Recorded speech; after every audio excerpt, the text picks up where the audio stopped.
Thank you everyone for joining us in this webinar. I've only got under 20 minutes, so I'm going to get started to talk today about some of the pharmacotherapies that are available and on their way to clinic. So the outline of my talk today includes where pharmacological treatment fits in terms of obesity management. I will also give you a brief review of GLP-1 and its development into drugs, some clinical evidence for their use in obesity and associated conditions, and some future drugs in the horizon. So why do we want to treat obesity? 1 in 4 adults in the UK are obese. Obesity is associated with more than 200 health problems. And this chap on the right-hand side here, we all know, he died at the age of 55 with edema, probably due to heart failure, leg ulcers, chronic infection, likely diabetes, and had disability and was not able to walk. So obesity is not a new problem. It's not a cosmetic problem. It is disabling and causes premature death. So for many years, all we've had available in terms of treatment had been diet and lifestyle, which are effective, but they're only effective if you stick with it, okay? And because it's often non-sustainable, we see that people's weight yo-yos around. And in terms of what we can achieve with diet and lifestyle, in general, majority only gets around 3 to 8% weight loss. Then we had this big gap, because the next other very effective treatment that we've had for the last 40, 50 years now is bariatric surgery. And we know that this is actually an effective treatment that is sustainable, leads to improvement in diabetes and maintains weight loss. But it's not a treatment option for everyone. So with this gap now being filled by some of these drugs, GLP-1 type drugs that you've heard of, Wegovy, Mounjaro, it has actually brought a lot of excitement into clinics, and sort of lots and lots of data over the last 4 or 5 years coming out to show the benefits, which I'm going to talk about very quickly. So first, what is GLP-1? GLP-1 is a hormone that's secreted from our gut after we eat. The hormone then signals to the pancreas, the beta cells, to stimulate insulin release, and then this brings the blood sugars down to keep things under control. So this is why it's been used to treat diabetes. At the same time, it also indirectly inhibits another hormone called glucagon, which is a hormone that brings blood sugars up. It also signals to the appetite centers in the brain to say that I'm full, stop eating, okay? But the natural hormone itself has a very short half-life in circulation. So for the last, 20 years or so, pharmaceutical companies, including us at Imperial, have been working on ways to prolong the effects of the drugs. And we started off with twice daily injections of these GLP-1s, and now we have once weekly injections. And this is just due to adding, for instance, a fatty acid tail to the peptide. And I think there's also now data coming out on, even longer acting than weekly agents. So when we talk about GLP-1 agents, this is actually not a new thing. It's been available for treatment for type 2 diabetes for 20 years, and it has been shown to be safe. It's been effective at improving glucose control, so reduce HbA1c. And this is also accompanied by weight loss for overweight and obesity in patients living with type 2 diabetes. But the trial data does show, and real-world data do show, that in patients living with type 2 diabetes, the weight loss is a little bit less than patients without diabetes. The other important thing that we've also got long-term data on in this group of patients is that it has cardiovascular benefits, so prevents heart attacks and strokes, prevents the progression to kidney problems, and also improves heart failure. So GLP-1 treatments has been very much an established treatment for patients living with type 2 diabetes. Now, from obesity perspective, in the last 5 years, many trials have come out with data showing that we can use this also safely in patients living with obesity. So STEP 1 trial has been one of the key trials testing the drug semaglutide. So semaglutide is the same drug as Ozempic. We call it Ozempic when we use it for diabetes, and we call the same drug Wegovy when we use to treat obesity. And for obesity treatment, we are using a higher dose of semaglutide, so up to 2.4 milligrams. And in this trial here, once weekly, 2.4 milligrams of semaglutide has been shown to be safe and effective at reducing weight in patients living with obesity, and average weight loss about 15% over 68 weeks. And the other drug that we've all heard about is called Mounjaro or tirzepatide. Okay, tirzepatide is, just for your information, not just a GLP-1 agent, it's a dual agonist. It also has another hormone called GIP, glucose insulinotropy polypeptide. It's also what we call an incretin hormone, so it's secreted at the same time as GLP-1 naturally, and also acts together with GLP-1 to increase insulin secretion, reduce food intake. But interestingly, the GIP also has some favorable effects on the fat tissue adipocytes. This trial, SURMOUNT-1 trial, has been one of the pivotal trials for tirzepatide in patients without diabetes and with obesity.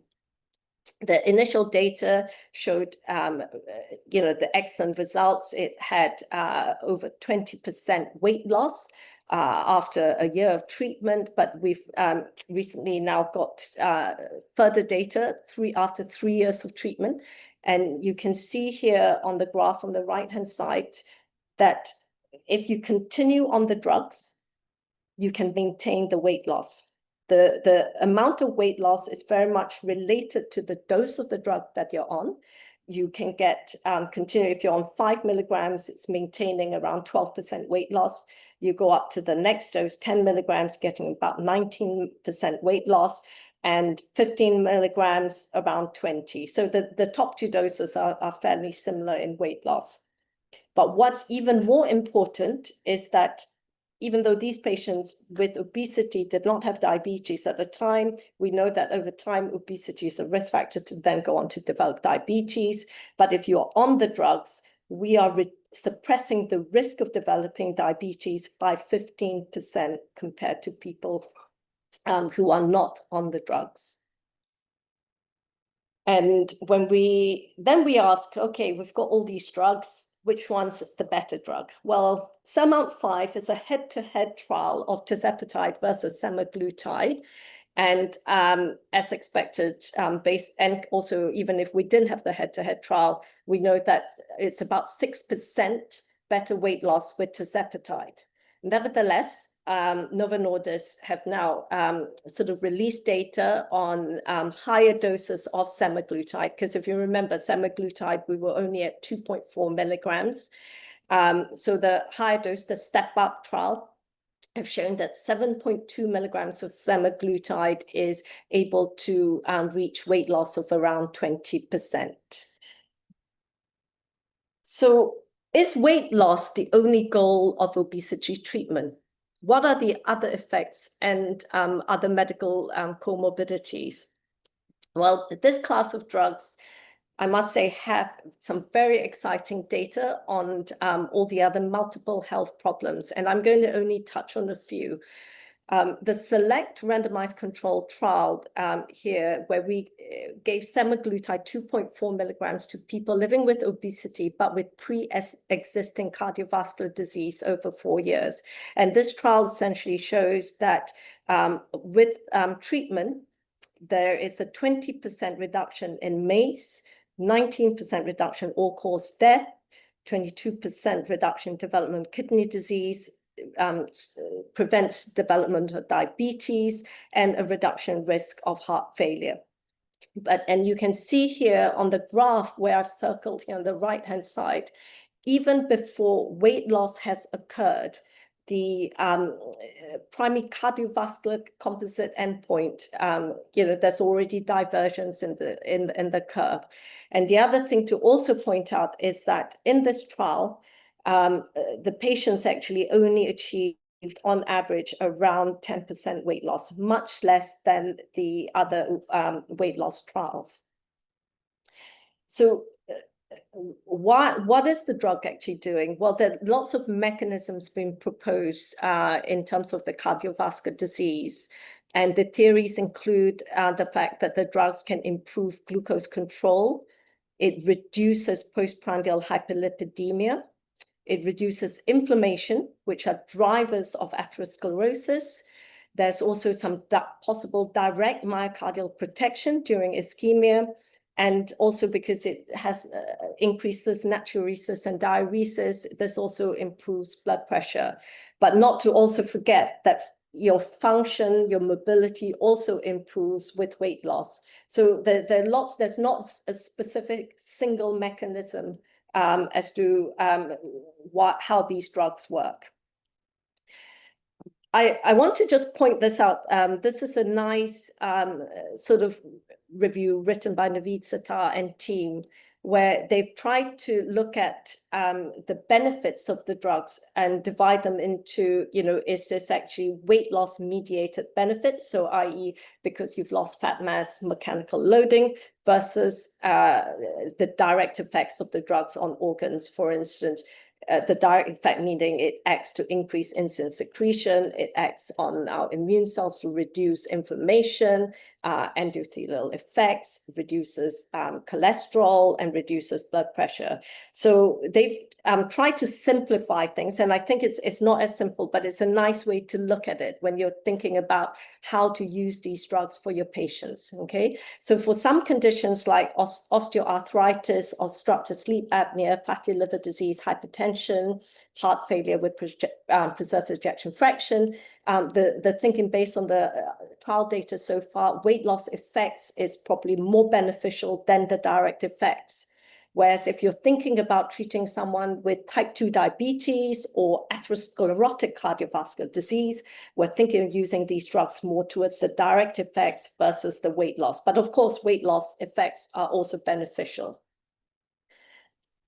And in terms of what else are we currently thinking of in terms of using these drugs, I don't have time to go into this, but here are just some trials that have come up with some beautiful data on GLP-1s in terms of improving things like obstructive sleep apnea, fatty liver disease, where actually we're seeing reversal of fibrosis in the liver, and even peripheral vascular disease and heart failure.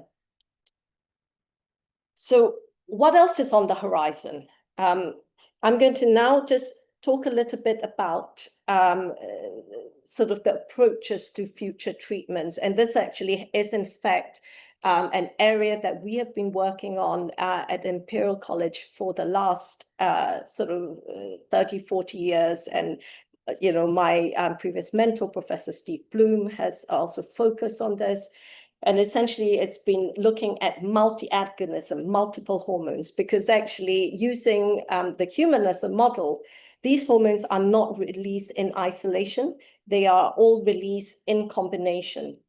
And pharma companies are currently looking at, combining GLP-1 with GIP, as you know, tirzepatide, GLP-1 with glucagon, and GLP-1 with amylin, and so on. And I'll give you some examples. I'll just like to talk to you about some of the studies that we've done at Imperial that have actually given proof of concepts of this multi-agonism. We've, for many years, so back in 1996, Steve Bloom showed that there's a role of the GLP-1 in the central regulation of feeding. And this was one of the really key studies that, has actually shown that actually perhaps we can use these hormones to help treat obesity.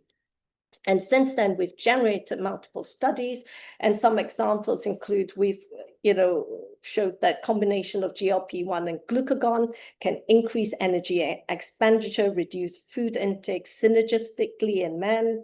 We have also combined GLP-1 with oxyntomodulin, GLP-1 and peptide YY. And one of the studies I've been most proud of is that we were the first to show that you can combine 3 hormones and deliver them to mimic what happens after bariatric surgery. And that this then results in weight loss, reduction in appetite, and improvement in diabetes. So multi-agonism is now an accepted strategy. So some of the drugs that are currently in the pipeline, I'm going to just show you some highlights, is GLP-1 and glucagon. Okay, glucagon, as you know, is a hormone that increases glucose. So people are always worried that, is this bad? Okay, but we at Imperial here have shown that if you have the right ratios and if you combine them, it can have very nice complementary effects. It reduces appetite synergistically with GLP-1, increases energy expenditure, and also has a direct effect on the liver and reduces fat. And but there is caution, because there have been a few combination drugs that have been discontinued other early phase trials due to, although shown to be beneficial from a weight loss and liver perspective, there were some concerns on the fact that it increases heart rate. But the drugs that have survived and are showing some very promising data includes survodutide and mazdutide, currently phase 3. The dual agonist of GLP-1 and glucagon, and it's shown that it's led to very nice weight loss in patients with diabetes and obesity, and also improvement of fatty liver disease. And there's also a triple agonist, retatrutide, which combines GLP-1, glucagon, and GIP activities, achieving up to 24% weight loss in just 48 weeks with a continual downward trajectory of weight loss. And in patients with diabetes, it hasn't actually worsened diabetes, but has improved the diabetes control. There's also combinations of GLP-1 and amylin currently in the pipeline. Amylin is a hormone that's also co-secreted with insulin from the beta cells. It activates the CNS neurons and slows down gastric emptying, increases satiety, and also suppresses glucagon. And there's a drug called CagriSema, which combines semaglutide, which is the GLP-1 agent, with cagrilinotide, which is the amylin receptor agonist. And this has been shown that by combining 2 hormones, it's better than semaglutide on its own, and it's achieving around 22.7% weight loss. But the thing about the 2 drugs in a pen is just a little bit more cumbersome in terms of administration and process. And Novo Nordisk has now come out with a unimolecular peptide, so basically a peptide that has both GLP-1 receptor agonism and also effects on amylin. And the phase 1b/2a trials that was data released only last month showed that you can achieve up to 21% weight loss, so very promising. Then, to add to the confusion, now I mentioned to you earlier that tirzepatide is a GLP-1 and GIP agonist. This drug here, MariTide, has GLP-1 receptor agonist plus GIP antagonist. Okay, so it's the GIP antagonist is on this monoclonal antibody structure with 2 GLP-1 receptor agonist agent here. And interestingly, the antagonist seems to also work as well as the agonist. And the randomized controlled trial has shown that it's effective in terms of achieving weight loss, also improving diabetes. So yeah, lots still to learn in this area. And certainly my group here at Imperial are trying to understand the roles between agonism and antagonism, especially on adipose metabolism. But moving on from injections, there's also oral agents coming. Okay, now for GLP-1, semaglutide has already been available in terms of an oral form for treatment of diabetes, but at lower doses, 3, 7, and 14 milligrams. It's been reformulated for higher dose, 15 milligrams for obesity. But because of the formulation, you need to take this in an empty stomach with only about 125 mils of water. So it's quite a cumbersome way of taking the tablet, but it's the data to date is promising. Eli Lilly also has another drug, orforglipron, which is a small molecule. And I would say that the data from the oral drugs are pretty good. And you can see here around 15% weight loss for both oral agents. I'd like to now just tell you a little bit about bias agonism, which is something that we've worked on here at Imperial, and especially Ben Jones has done his early works. So GLP-1 receptor signals VEGS alpha and cyclic AMP, so but also recruits beta-arrestin. So semaglutide is a balanced agonist, so it activates both cyclic AMP and beta-arrestin. So when you think you know everything about GLP-1 agents, we don't, because something like tirzepatide activates cyclic AMP more than it recruits beta-arrestin. So the idea is that it leads to less receptor desensitization, so the effects last longer. So all I'm wanting to say here is that it's more complicated than what meets our understanding. And there are lots of drugs coming out with the different bias agents, because I think my time's out. And again, here, pharma company have followed on a lot of these research and are now pushing forward bias agents. But I must say, to date, we've not actually done a head-to-head trial to understand the role of bias agonism. And I'd just like to just highlight Zyhib, which was a spin-out founded by Steve Bloom and some of our team here at Imperial, and we've generated also multiple agents, and this has now been taken over by Metsera, and they've taken our biased GLP-1 agents and many of our other analogs into early phase trials, and it's looking promising. So just to summarize, GLP-1 receptor agonists for obesity are effective for weight loss and prevention development diabetes. It's proven to improve health beyond weight loss, multiple health benefits on liver, renal, respiratory, vascular, cardiovascular system. It is cost effective. It's been assessed by NICE. It's got proven cardiovascular disease benefits. Certainly for semaglutide, we're waiting for the tirzepatide data. And our research at Imperial has been fundamental to developing this effective treatment. New developments in the arena we've talked about, and it's exciting, and I hope that the research into this area doesn't stop here. Thank you very much.